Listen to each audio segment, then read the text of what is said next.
So let's see how we can do it, do the connection part using a coding. So earlier in the class I show you how you can do it without too much of code, but this time because you want to show these things into your screenshot, so I'll guide you how you can connect and do the task in a coding using delete, insert and update statement. But even for this example, for selecting, so we are going to use the same way, because in that one you can show the screenshot. Now the first task is you need to create the table. So I create a table called customers with several fields: customer ID, first name, last first name, address and telephone number. Then I went to this view menu. Remember, as I told you, I go to other windows and select data sources, and then I add the data source for that particular table. So you guys know how to add a data source. You click over here and click next and click data set, and you select new connection, and you select access, Microsoft Access as database style, and you browse and you select your database, and you select the tables and you click OK, and then it will create a data set. So I'm not going to do that because you guys can see it's there as a ACHE data set, right? So now I have data set, so you guys can see I have this is connected. Then I created my form. So you can see I created my form. I add labels, I have text boxes here, and you can see I properly name everything. Now this one is text box customer ID, and this one is text box name, and this one is a text box address, and this one is telephone number. And then I name all these buttons like BTN. Okay, this one should be BTN.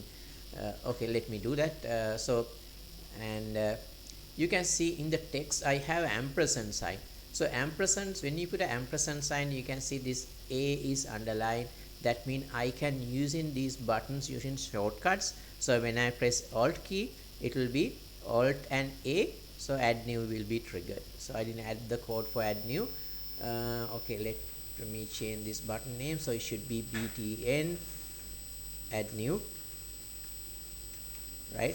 So like that, these buttons I think I gave proper names. Like this one is BTN save, and this one is BTN update, and this one is BTN delete. Then I add this binding source. You can see binding source, you can add it from here. So you can see this is the binding source. I add this one, and then I configure data source. Remember we did this one. You need to click over here, and you need to simply add other data sources, project data sources. From that one you can select this ACHE data set, right? So then I need to select the whatever the table I am going to select. So I have only one table. You can see I already selected. So when you do that, these things will automatically appear. Data set and table adapter automatically will appear over here, right? Then what you need to do is I need to bind these things. So I can click over here, this text box. I need to bind this one into my binding source. So it will bind to this one, and it will display the data. So I can go into text bind data bindings. So last time also I struggled to find it. Okay, it's over under data and data bindings, and in the text, so you should select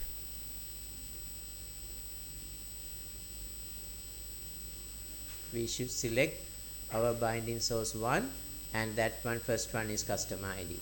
So same I should do for this one. So this one also binding source 1, it should be name, and this one it should be binding source 1, it should be address, and the last one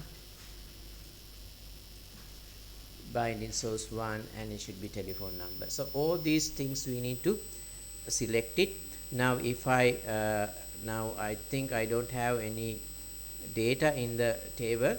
So now other thing I want to mention, your database after adding this one, right? So it will be appear somewhere in the C drive. If you go into users folder, so users, and users folder, this is my folder, and that one there is a folder called source, and this one repositories, and you can see code connection is the one.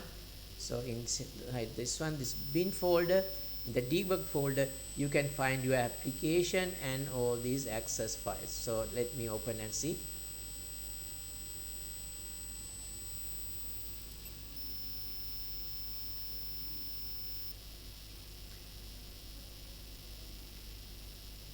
So it's taking a bit of time.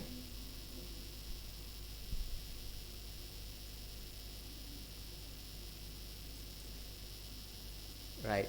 So so let's add just one customer to see everything is working. So let's say it's Gamini, and the address is call, and the telephone number, let's say is 123. Right. So okay, let's close it, and then let's run the program and see whether our data bindings work.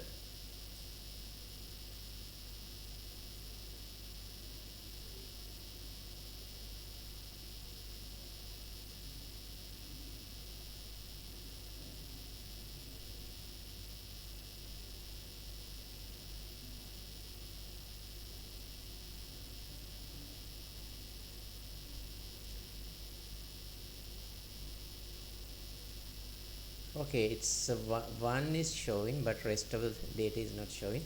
So let me check what went wrong.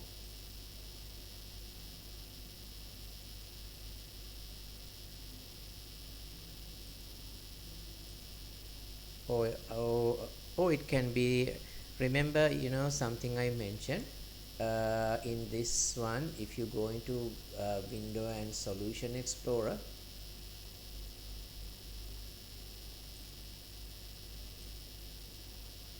so we need to go to the Solution Explorer. So Solution Explorer, there is an option in this one, in the properties. If you go to properties, it says copy always. That one we should change it to copy if never, otherwise it will copy the original file always. So if there's only a change, it should be copied. So that part also I need to do. So other than that, I think it's working, so it's binding. So let me add one more time. Okay, let's have my name only, then see whether it's binding.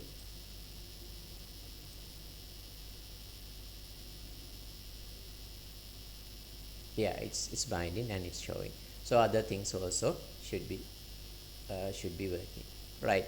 So I think up to that level, I think most of you managed to do it. And then navigation buttons, I will do it at the end. Now first let's see what we need to do for add new button. So for add new button, so for that one we want to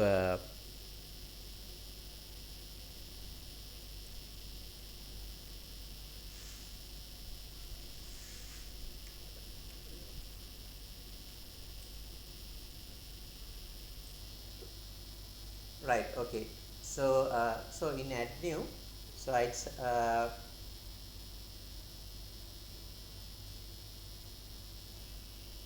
so add new, I add this command. So you can see add new, I add binding source 1 dot add new is the command, is the add new button, and I add the code for move next and move previous.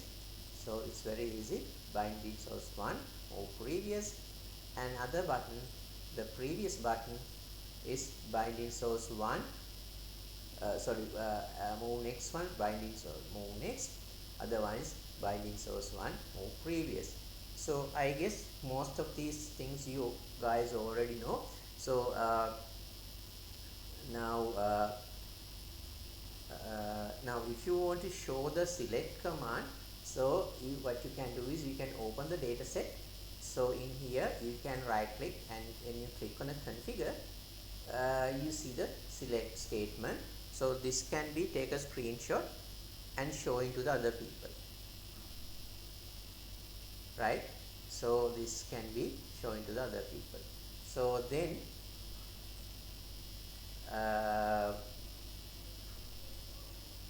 the problem is how you going to show the other statement. This select statement is done, update, delete, and then insert into statement, these three statements. So let's see how we can do. So I will share my code, so you can try this one. So then what I do is I will just go into the code window. I can double click and go into code window, and then in that one I will scroll at the top. Then I need to add this code, this line in at very top. So you can say using system.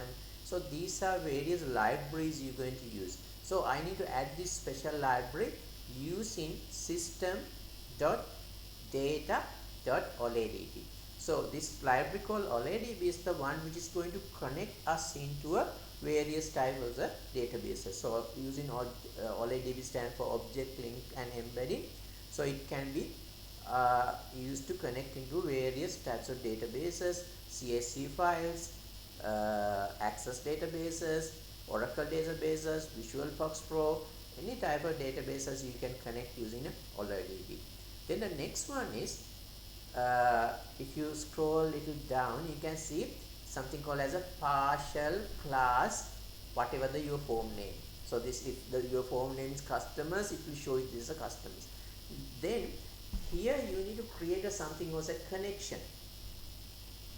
So if you are joining to my other class, the web development class, you guys know in that one also we create something that called as a connection. So here also we need to create something called a connection. You can see it's called as a OLADB connection. So it's OLADB connection. We can give any name. It's a new OLADB connection, and inside these brackets I need to give my connection string. Remember, when we are creating using Wizard also, it will create a connection string. Same thing you need to provide here.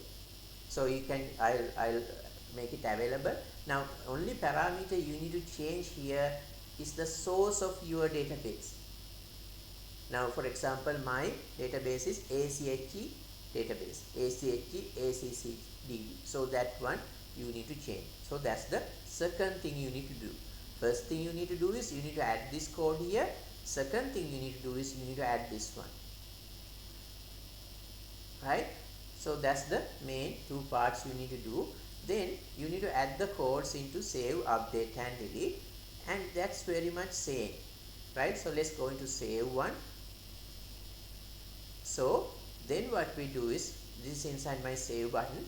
What we do is we are creating a new object called command object. OLADB command object. So it's called OLADB command, and the name we are given is a CMD, and we are creating command object.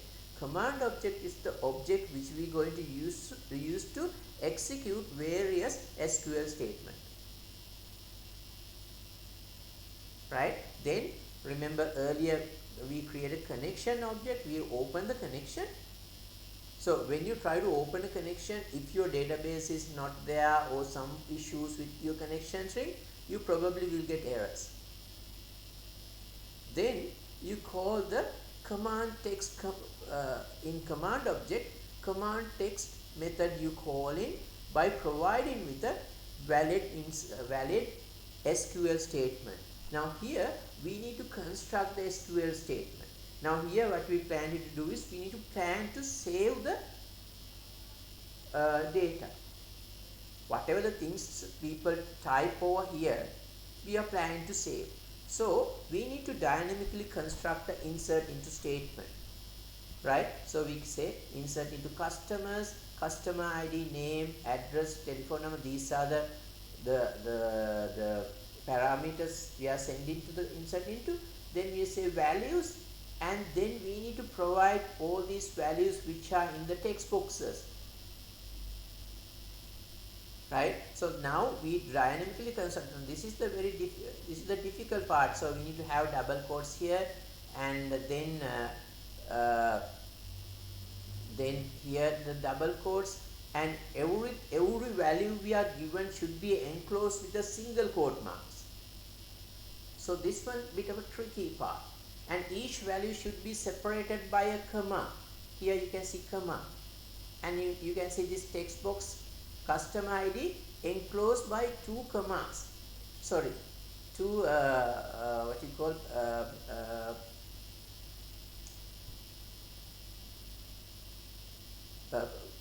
quotation, single quotation marks, right? So suddenly I went blank. So this one should be enclosed within a single quotation, and you can see then it should be separated by comma. Now everything is concatenated by plus sign, right? So but you can see the whatever the knowledge you learn in a MySQL or the PHP is coming to handy. I think there is differences in that one. I think they use dot. Here the plus sign is used, right? So everything ends with a semicolon. So this one is the difficult part, constructing an SQL statement. Then you connected the connection, and then but finally you execute it. So execution is successful. We say record is saved. Then we close the connection.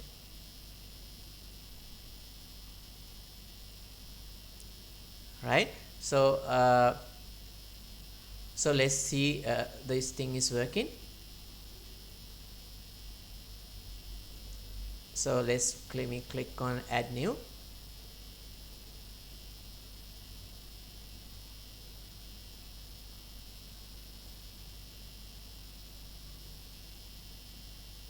Okay, it's start to give some error. Let me check.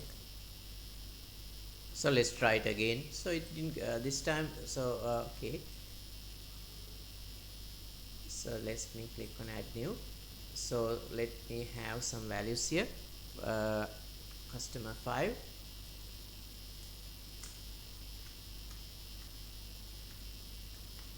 So okay, it's address.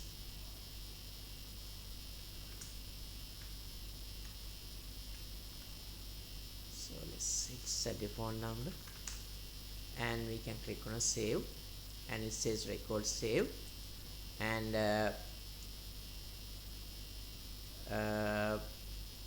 I can run it again, or I can open my database and see whether data is saved.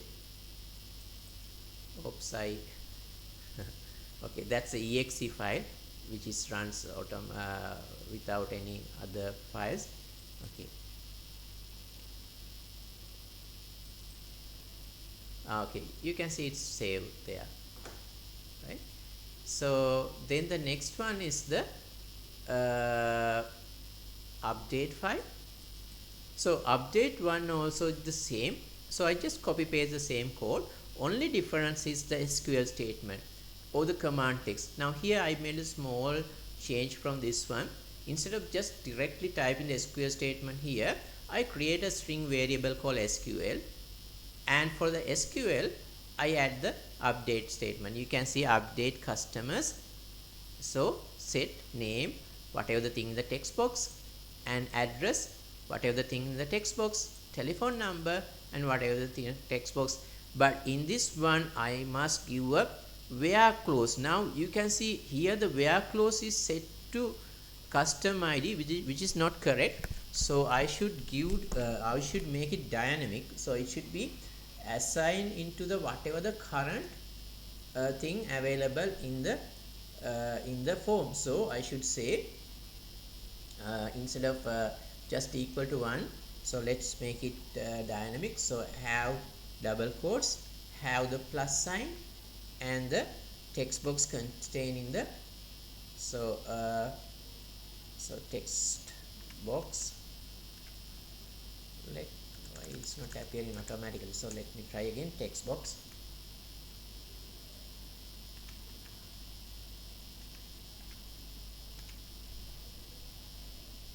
let me check the what is the name given, text box cust id. So I can just copy this one, control C, control V. So text box cust id, and this should end with a double quotes, so single quotes. So I should have a plus sign and I should have double quotes, right? So okay, it seems to be so okay. So it's nothing is underlined or anything. So if there's anything underlined, we know there's something wrong. So same thing. So we have the update statement dynamically constructed, and then we assign into this one, then we execute the query, and then the record will be going to be updated. So let's see if this thing is working. Okay, the first person's name, so customer ID 1 Kamini, so address is not there, so I need to add the address. So I'm from Gold, so let me add my address, and let me have my telephone number also updated, and let me click on update button. So it says record updated. So I want to make sure, I'll go into my database and open and see whether my data is updated. You can see it's updated. Then the next one is the easiest one, is the delete one, right? So delete one is over here. So it's the same thing. So SQL statement is so much shorter, and it says delete from customers where customer ID is 1. So that's not the thing I want to do. I want to delete from specific customer. So I should just need to copy this one, copy paste, customer ID equals this. So I can just copy paste the entire thing. So you can see you do a lot of copy pasting in the coding also. So I should say just cut and paste, right? So that's very simple. So let's see whether this one is working. Okay, I want to delete myself, right? So let's move to the next second one, Ruan I need to delete. So click on the delete button. So record deleted. So let me open this thing and see this is working. Yeah, Ruan is going for me, right? So hope you guys understand. Now here the tricky thing is, in here you need to add this line, and you need to declare this variable, and this one here, the source should be correct, right? So I will make it available, this one and screenshot of this as a Word document, so you can refer it. And even I don't mind you copy paste the code, some of the codes, but you need to customize it. All the SQL statement you need to customize it, right? Now maybe you can do one of these things in this way, and all the other forms in an easier way, because that other way is so much easier, so much less code. Because as a developer you need to know these things, but you need to be very effective also, right? So other method is so much easier, so only you need to do it in a select statement, everything else is built in for you, right? Okay, so hopefully this will answer whatever the problems you have, and you can use even for, if you want it in the login screen also with the where clause.